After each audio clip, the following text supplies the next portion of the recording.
সেমিস্টারে যাদের history minor পেপারে রয়েছে বা জেনারেল পেপারে রয়েছে তাদের জন্য আমি এখানে সাজেশন কিছু করে রেখেছি। তো তোমরা এই সাজেশন ভিত্তিক প্রশ্নগুলো প্রথম থেকে পড়লেই পরীক্ষার সময় কমন পেয়ে যাবে। পরীক্ষার সময় তোমাদের চাপও থাকবে না যদি এখন থেকে এগুলো প্রিপেয়ার করো। তো এখানে আমি আলাদা আলাদা সেকশনেই 5 নম্বর এবং 10 আর 20 নম্বরের মধ্যে প্রশ্ন করে রেখেছি। তার আগে একটা কথা অবশ্যই বলে রাখি যে তোমরা যারা বাড়িতে পড়ো বা বাড়িতে নোট তৈরি করে পড়বে ভাবছো, তারা এই বইটা ফলো করতে পারো, কারণ তোমাদের এবার সিলেবাসে রয়েছে প্রাচীন বিশ্বের ইতিহাস। তো টিনা বসুর এই বইটা কিন্তু তোমাদের জন্য অ্যাপ্লিকেবল। এখানে তোমরা সমস্ত প্রশ্নের উত্তরই কিন্তু পেয়ে যাবে। এবার যে প্রশ্নগুলো আলোচনা করার বিষয় বা যেগুলো পড়ার বিষয় সেগুলো দেখে নাও। প্রথমে 5 মার্কসের সাজেশনের মধ্যে রয়েছে 1 নম্বর প্রশ্ন, প্রাচীন মানব সভ্যতার বিবর্তনে শিকারী খাদ্য সংগ্রাহকদের সম্পর্কে সংক্ষিপ্ত আলোচনা করো। 2 হচ্ছে ঐতিহাসিক হিসেবে হেরোডোটাসের একটি সংক্ষিপ্ত মূল্যায়ন করো। 3 সোলনের সংস্কারগুলি বিশ্লেষণ করো। 4 নম্বর গ্রিক দার্শনিক সক্রেটিসের কৃতিত্ব আলোচনা করো। 5 প্রাচীন গ্রিক নাট্যকার সফোক্লিসের কৃতিত্ব মূল্যায়ন করো। 6 সফিস্টদের দার্শনিক ভাবনা প্রসঙ্গে একটি সংক্ষিপ্ত টিকা লেখো। 7 নম্বর হচ্ছে প্রাচীন রোমের রাষ্ট্রের প্রকৃতি কেমন ছিল। 8 প্রাচীন মিশরের ধর্ম সম্পর্কে লেখো। 9 প্রাচীন রোমের ধর্ম সম্পর্কে লেখো। 10 প্রাচীন মিশরের অর্থনীতির উপর সংক্ষিপ্ত টিকা লেখো।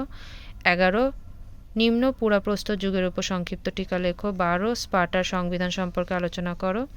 13 স্পার্টার শ্রেণীবিন্যাস সম্পর্কে সংক্ষেপে আলোচনা করো। 14 স্পার্টাকাসের বিদ্রোহের উপর সংক্ষিপ্ত টিকা লেখো। 15 প্রাচীন স্পার্টায় হেরোডদের ভূমিকা সম্পর্কে আলোচনা করো। 16 পশুপালক যাযাবর বৃত্তি বলতে কী বোঝো এবং 17 উচ্চ পুরাপ্রস্তর যুগ সম্পর্কে আলোচনা করো।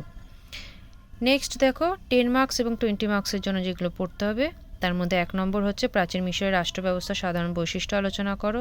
2 প্রাচীন গ্রিসের ট্র্যাজিক নাটকের বিকাশের ধারাগুলি লেখো। 3 প্রাচীন গ্রিসের একজন নাট্যকার হিসেবে অ্যারিস্টোফেনিসের অবদান। 4 নাগরিকদের অবস্থান উল্লেখ করে স্পার্টা সমাজ ব্যবস্থা লেখো। 5 মানব সভ্যতার লৌহ প্রযুক্তির আবিষ্কার সংক্রান্ত ঐতিহাসিক বিতর্কটি আলোচনা করো। 6 মিশরীয় রাষ্ট্র ব্যবস্থায় ফেরাওদের ভূমিকা লেখো। 7 নম্বর প্রাচীন রোমের কৃষি অর্থনীতির বৈশিষ্ট্যগুলো আলোচনা করো। 8 প্রাচীন গ্রিসের সমাজ অর্থনীতিতে দাসপ্রথা কীভাবে একটি স্বাভাবিক বৈশিষ্ট্যে পরিণত হয়েছে আলোচনা করো। এটা প্রাচীন গ্রিসের যদি দাসপ্রথা দিয়েও আসে তাহলে কিন্তু সেই সেম আনসারই হবে। আর 9 পশ্চিম এশিয়ায় আদি লৌহ যুগের প্রভাব লেখো। এই কটা প্রশ্ন আপাতত তৈরি করলে তোমরা প্রিপেয়ার হয়ে যাবে। তো প্রশ্নগুলো তৈরি করো। আমি ভিডিও একটা একটা করে প্রশ্নের ভিডিও অবশ্যই দেব যাতে তোমাদের পড়তে সুবিধে হয়। ভিডিওটি যদি ভালো লেগে থাকে তাহলে সাবস্ক্রাইব করে দিও চ্যানেলটিকে, এবং যদি পারো বন্ধুদের মধ্যে শেয়ার করে লাইক বাটনটি প্রেস করে দিও। সবাই ভালো করে থেকো, ভালো করে পড়াশোনা করো, ভালো নাম্বার পাও এই কামনাই করি। সবাইকে অসংখ্য ধন্যবাদ।